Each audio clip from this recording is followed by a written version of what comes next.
noite, bem-vindos ao 5º webinar de saúde da Rede New Start. Hoje temos como convidado Ruben Nóbrega, professor de Educação Física, fisiologista do desporto, tem a sua empresa de personal training e aulas de grupo, que é MOFT, trabalha essencialmente na zona de Coimbra, Penela e Miranda do Corvo. Hoje vai-nos apresentar o tema emagrecer, intensidade no treino versus restrição calórica. Passo-te a palavra, Ruben. Boa tarde. Espero que estejam a ter uma boa tarde, não é? e um bom dia.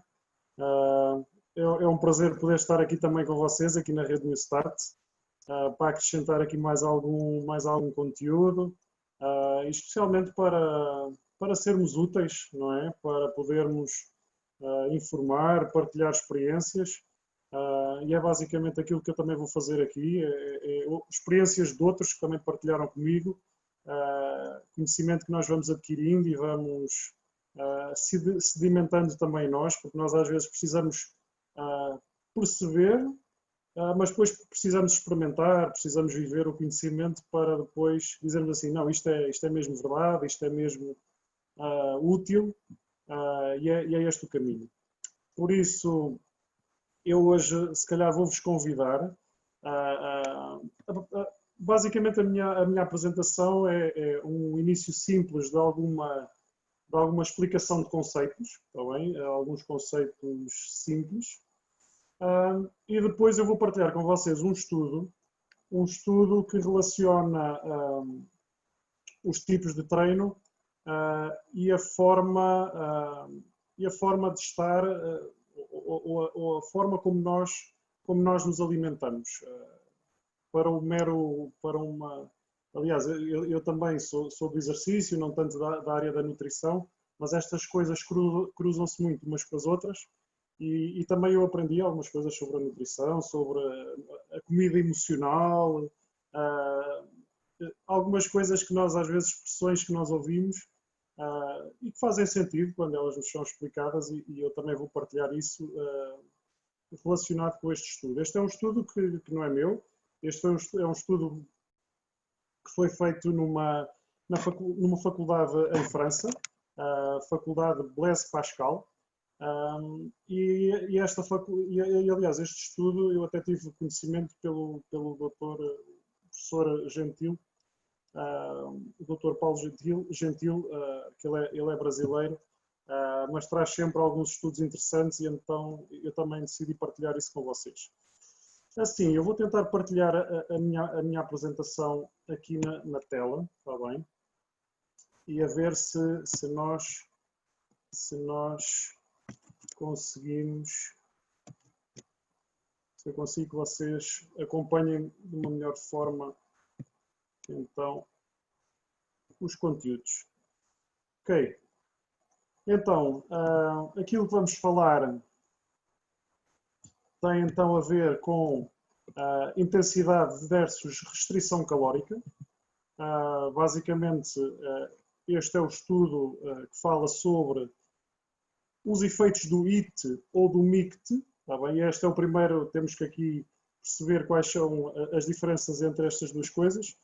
Esta designação e estes termos vêm do inglês, que é High Intensity Interval Training, que é treinos de alta intensidade versus treinos contínuos. Para quem não é muito do desporto, de uma forma muito simples, os primeiros mais intensos são treinos que temos cargas um bocadinho maiores, há intervalos, e não são aqueles treinos continuados, por exemplo, de uma caminhada, fazemos caminhada sempre à mesma intensidade, sempre no mesmo passo. Esse tipo de treino está integrado nesta segunda designação, o MICT. São os treinos contínuos. Os primeiros são treinos com mais intensidade.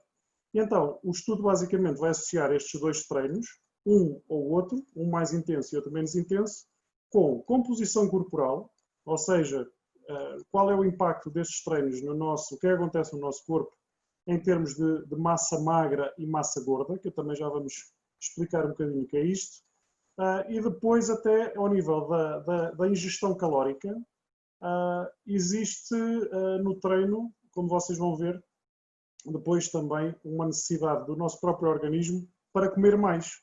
Acontece muitas das vezes, não é? O exemplo mais clássico é a nossa ida à praia no verão, não é? Vamos à praia no verão e quando chegamos da praia, o que é que acontece? Vimos esfomeados, não é? Porque caminhámos na areia, nadamos, fizemos uma data de coisas que se calhar durante o ano todo não fazemos e quando chegamos realmente há uma ingestão calórica maior. Depois também vamos ver neste estudo que as dietas mais restritivas ou não restritivas não são sinal de nós termos menos peso ou mais peso, o que às vezes pode nos baralhar, porque nós achamos que se comermos menos, não é? Se nós comermos menos, vamos ter menos peso. E a verdade é que o estudo diz, contraria um bocadinho esta nossa ideia. Este é um estudo que foi utilizado em adolescentes, em obesidade. 43 adolescentes foram escolhidos ao calhas e foram trazidos para programas de 16 semanas, ou seja, 2 meses, 16 semanas seguidas foram sujeitos a planos de treino diferentes, foram estudados no início esta coisa que aqui está, vocês estão a ver já aqui os diferentes tipos de tecidos que nós temos. Nós temos tecidos muito diferentes, mas acima de tudo aquilo que nós pensamos sempre quando pensamos no nosso peso, pensamos em gordura e massa muscular. Basicamente são estes dois grandes componentes. A massa óssea não varia muito, a massa óssea é sempre a mesma, mais ou menos, não perdemos nem ganhamos muito, mas aqui nestes dois tecidos é que realmente varia muito. Como vocês podem ver, 1 kg de gordura e 1 kg de músculo, eles pesam exatamente o mesmo, mas se vocês repararem, o aspecto é diferente e a densidade é diferente. O músculo é um tecido mais denso, mais pesado, e a gordura é precisamente o contrário. É um tecido mais poroso, mais leve, o que quer dizer que nós, para o mesmo peso de um e do outro, temos volumes diferentes. Assim, pode-nos acontecer isto, que é termos dois senhores que os dois pesam 100 kg, exatamente 100, tá bem? E vemos dois tipos de corpo muito diferentes. O peso é exatamente igual, e isto é muito fácil de comprovar e de arranjar exemplos. Tem a mesma altura, o índice de massa corporal que aqui está associado é a relação entre a altura e o peso. Eles têm a mesma altura, têm o mesmo peso, mas a verdade é que o tipo de tecidos que eles têm são muito distintos um do outro.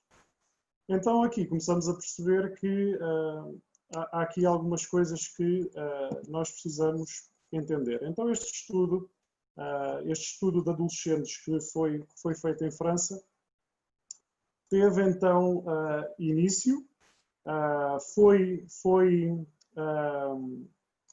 foram trazidos estes 43 meninos, adolescentes todos, e eu gosto deste estudo porque os adolescentes é muito fácil nós podermos, especialmente ao nível do comportamento da comida, eles fazem o que querem, basicamente. Quem tem na ideia que não vai comer para perder peso, eles têm isso na cabeça e fazem. Vemos, se calhar, meninas que são obesas que se sentam à mesa e que no seu conceito de ajudar a emagrecer, vê-se no estudo que há restrição. Não como isto, não como pão, então evitam ali uma data de coisas. E outros comem tudo o que lhes apetece. É um bocadinho como este rapaz que aqui está. Não vamos chegar ao extremo de comer tudo, porque eles tiveram todos os estudados tiveram o mesmo plano alimentar, ou seja, quando eles chegavam à mesa, todos tinham a mesma refeição, só que cada um podia escolher as quantidades e o que é que comia mais. Comia mais de umas coisas, mais das outras. Então, aqui há algumas coisas interessantes deste estudo. Isto é assim uma tabela um bocado densa. Eu vou-vos tentar aqui mostrar aqui algumas coisas. Eu vou passar a pôr aqui círculos naquilo que me interessa, está bem? Este é um dos primeiros, uma das primeiras coisas que nós podemos ver aqui em cima, nesta zona que fala aqui do weight, do peso em quilos. Eles arrancaram com uma média, isto era tudo miúdos obesos, está bem? Uma média de peso, só para vocês terem ideia, na ordem dos 97, 92 quilos, miúdos muito pesados, para serem adolescentes, muito peso. Em ambos os tipos de treino, tanto o treino longo como o treino mais intenso, nós começamos por ver que ambos têm efeito. Se vocês repararem, começamos com uma média de 97,2 no treino contínuo e terminamos com 92,9. Quer dizer que em 16 semanas perderam na casa dos 6,54 kg, está bem? Não é difícil que aconteça. Já trabalhei com bastantes grupos de pessoas com obesidade nestes padrões e até conseguimos estes resultados com menos tempo, menos do que as 16 semanas. E a comer bem, nada de suplementos que sejam nocivos, só boa comida e bom treino é possível fazer-se. Vemos também que no treino, o que está logo abaixo, no HIIT, também há uma perda de 7 kg e 7,12, um bocadinho superior. Tá? O que quer dizer que nós já começamos a ver que o treino de intensidade dá-nos aqui mais vantagem do que os treinos longos. Ou seja, aquele treino, aquela caminhada de ver montras, não é? Que às vezes nós saímos, olha, vamos caminhar e vamos a falar bem com os amigos, a respiração não vai ofegante, não é? Não puxamos um pelo outro, vamos ali na conversa. Aquilo tem pouco impacto. Nós precisamos que o treino tenha impacto, nós precisamos que a intensidade seja forte e adequada à nossa idade e ao nosso corpo, não é? Depois nós temos aqui outros valores, que é a questão do índice de massa corporal, é a tal relação entre a altura e peso, que não é um valor que eu não gosto muito de olhar, porque como vocês viram naqueles dois corpos, têm o mesmo índice de massa corporal, mas são muito diferentes, mas também aqui temos um efeito grande, baixamos bastante, e depois aqui quando entramos em dados mais relevantes, que é a percentagem de gordura mesmo, vocês quando, por exemplo, sobem para uma balança de bioimpedância, aquela que nós tiramos as meias, tem umas bolinhas, não é? Umas balanças engraçadas, que às vezes também parece ali um guiador, nós pomos os pés, agarramos com as mãos e a balança dá-nos um valor de percentagem de gordura corporal. Esse é um valor mais real, um valor muito mais preciso, que é mais relevante para nós, para sabermos que tipo de tecidos nós temos. E então vocês veem aqui que entre os dois treinos nós também temos novamente ganhos nos dois. No HIIT, como vocês veem, temos o MIT em cima e o HIIT em baixo, a referência logo ali à esquerda. Eu consigo apontar aqui com o meu rato, estão a ver aqui deste lado. O MIT em cima passam dos 42% para os 39,4% também. Mas no HIIT um bocadinho mais. Aqui a diferença, nós conseguimos ver aqui neste delta ao lado, temos uma diferença quase aqui já do dobro. Ou seja, perdemos peso, se vocês repararem aqui em cima, em termos do peso temos ali 1 kg de diferença, de um treino para o outro. Mas ao nível dos tecidos, ou seja, por fora, ou melhor, não é por fora, ao olharmos para a balança nos quilos totais, se só dermos a pontuação ou só olharmos para os dados de peso puro e simples, perdeu 1 kg. 1 kg de diferença entre um treino mais intenso e um treino contínuo.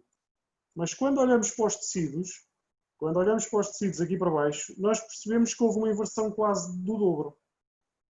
Houve muito mais ganhos do que no treino contínuo. Por isso, o treino de intensidade, o treino intervalado, em que nós usamos peso, fazemos intervalos curtos, longos, com mais tempo de descanso, com menos tempo de descanso, mas o treino é intenso, nós conseguimos acelerar muito mais os resultados. Este aqui são gráficos interessantes porque vêm um bocadinho ao encontro daquele paradigma que nós falávamos há pouco, que se eu quero perder peso vou comer menos, não é?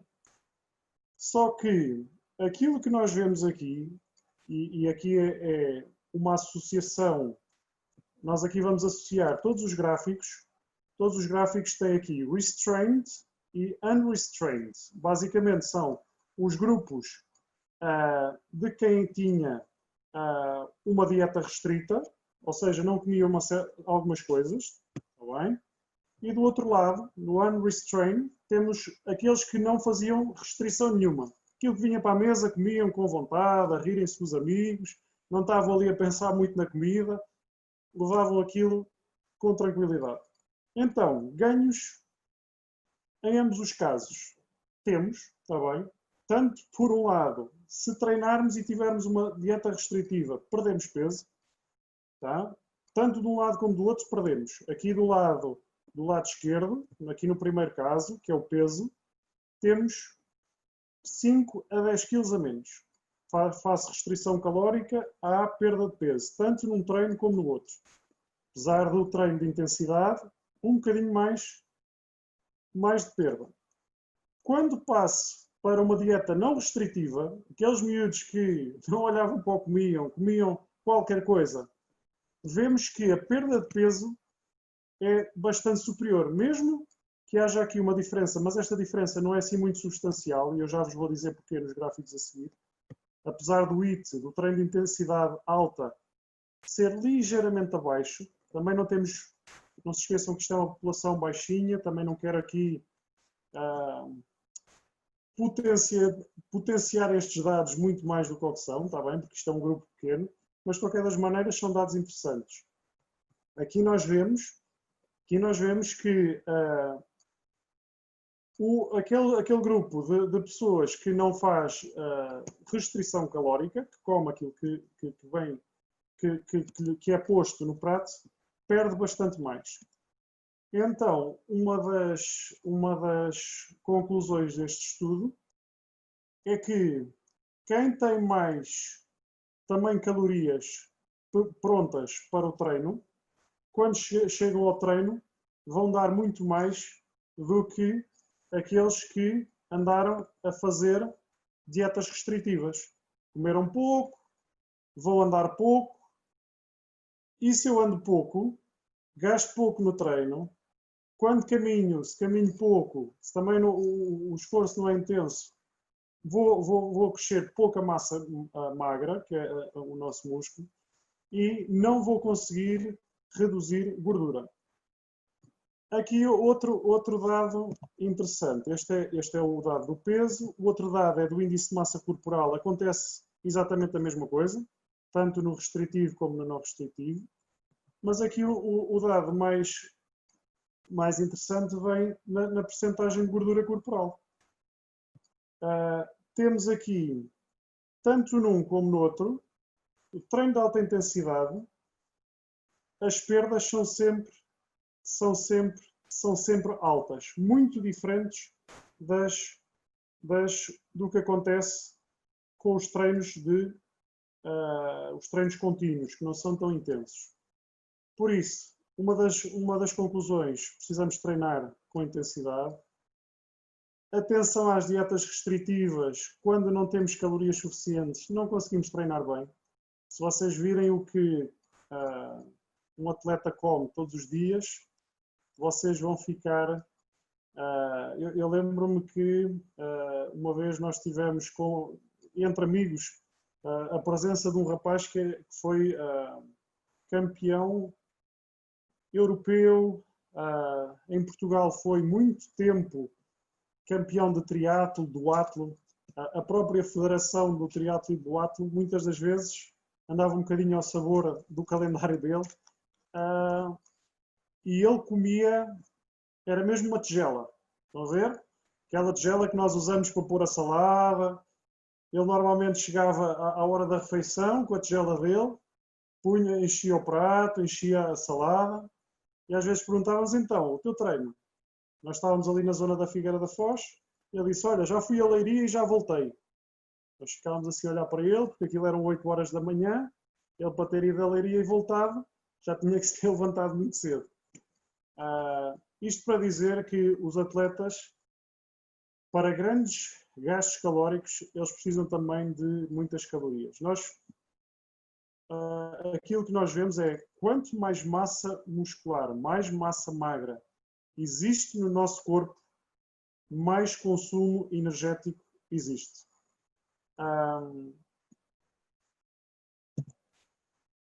A bibliografia, eu não vou partilhar com vocês, isto é uma bibliografia muito extensa, depois se quiserem eu posso enviar-vos, basta enviarem-me um e-mail aqui para o geral@moft.pt, está bem? Até posso enviar o estudo completo, que eu acho que é um estudo interessante, mas aqui voltar a referir um bocadinho, antes de abrir para questões, deixar as conclusões principais. Treinar com intensidade, precisamos treinar bem. Comer, precisamos comer bem, não ter problemas à refeição. Todas as pessoas que me veem a comer à mesa dizem assim, epá, eu pensava que tu és assim magro, pensava que tu não comias muito, mas tanto eu como a minha esposa somos os dois magros. Nós comemos normalmente, à hora do almoço, são sempre 2 pratos. E os 2 pratos, eu como os 2 e aquilo vai, e a meio da tarde, depois dos treinos da tarde, já estou cheio de fome, esfomeado, se eu preciso, se calhar ainda como mais 2. Mas é preciso comermos bem. Precisamos também ter prazer na alimentação. Quando nós começamos ali com... e isto vê-se ali um bocadinho, porque este estudo também fala um bocadinho do stress que os miúdos tinham em não comer isto ou não comer aquilo. Também vemos que o stress provocado por essa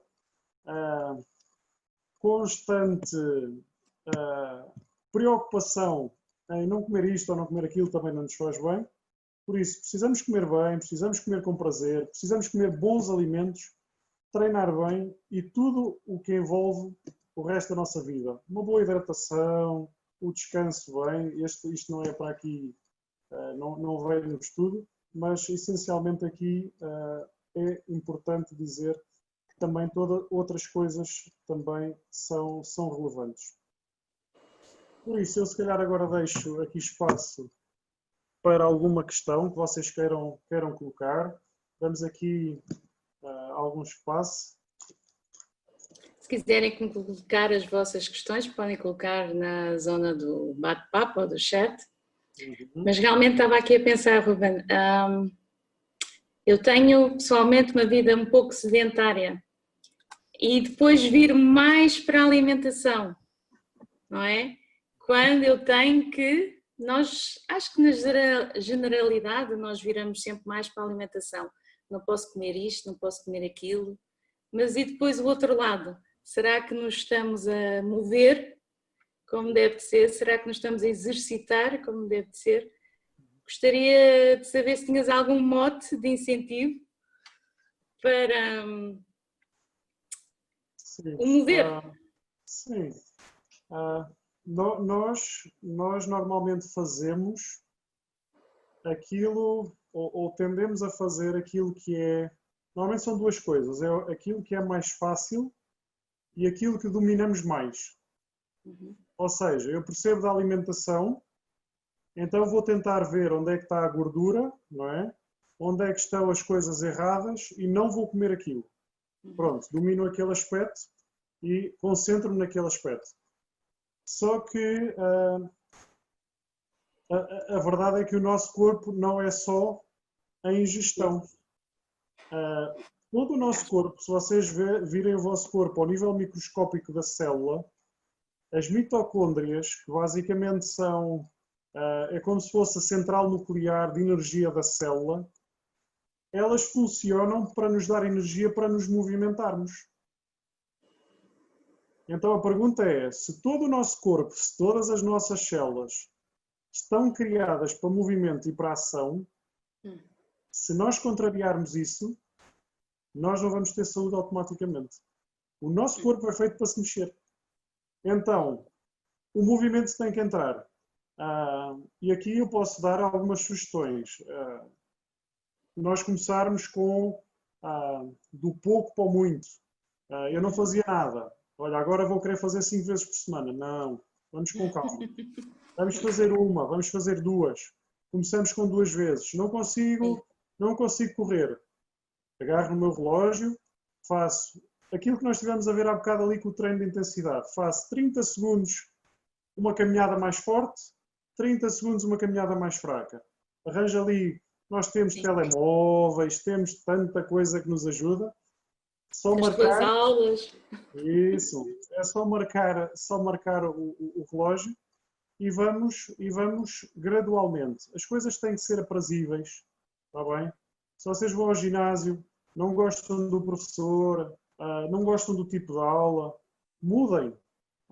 Não gosto, se calhar, de desportos coletivos, gosto de natação, vamos nadar. Não gosto de o espaço às vezes aquático, há algumas fobias, às vezes há algumas coisas associadas, não gosto muito da água. Vamos arranjar outra atividade que nos permita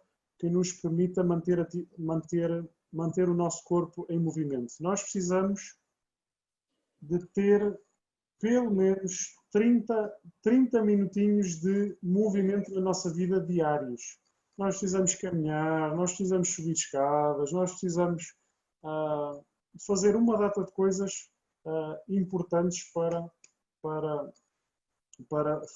compor aquilo a que nós chamamos comportamentos de saúde. É isso mesmo. São vários, não é?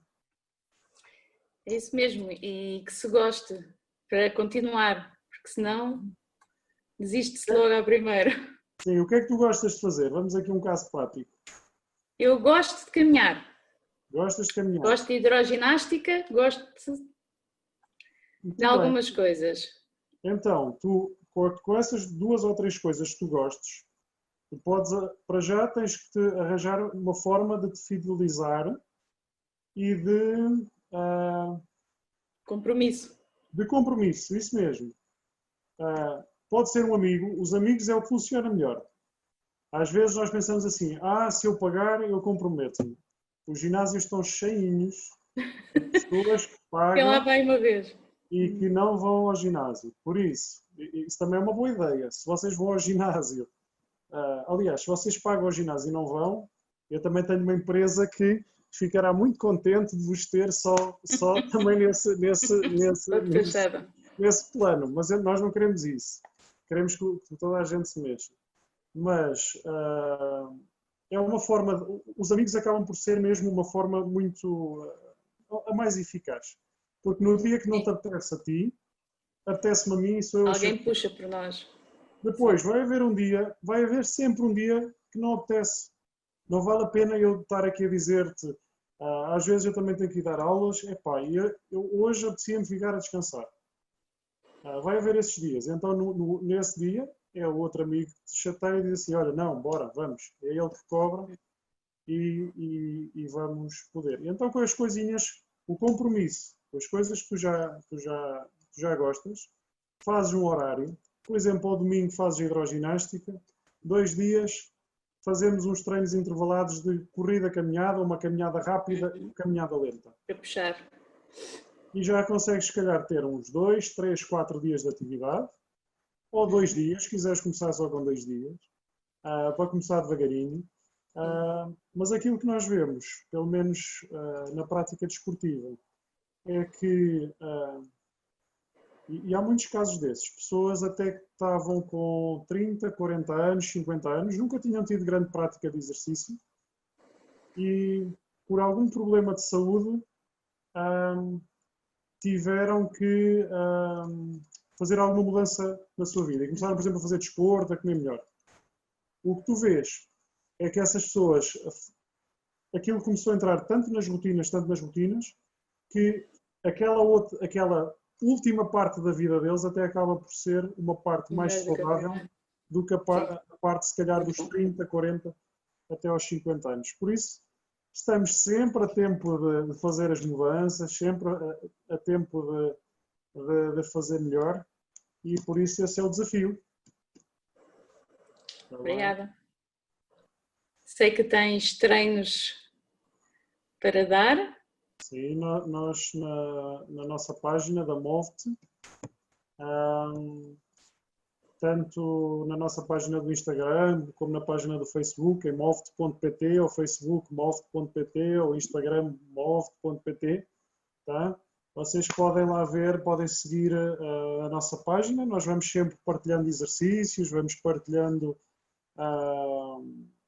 também temos agora uma sessão online, para além das sessões presenciais que temos estado a começar devagarinho por causa de todas estas situações do Covid, mas para além das situações dos planos presenciais também temos um grupinho de pessoas que estão num formato online e temos muitos horários para o online, por isso desde aulas de mobilidade só para ganhar flexibilidade, trabalho de força, temos um grupinho bom que se quiserem juntar serão sempre bem-vindos. Muito bom. Olha, muito obrigada, Ruben, pelo teu contributo para todos termos uma melhor saúde. E obrigada a todos que nos assistiram e até para a semana. Muito obrigada a todos. Posso partilhar uma coisa, Eunice? Pode, sim. Estavas a falar da alimentação vegetariana. Sim. E às vezes alimentação vegetariana, desporto, só para dizer que por exemplo, as duas melhores tenistas do mundo, as manas Serena Williams, são as duas vegetarianas. Por isso, tem força, são as número 1, uma delas foi uma vez, a outra foi a seguir. Por isso é possível ser desportista, ser vegetariano é possível e é muito bom. Também é a minha experiência e que possa ser uma boa apresentação a da Joana. A todos, muito obrigada e boa noite.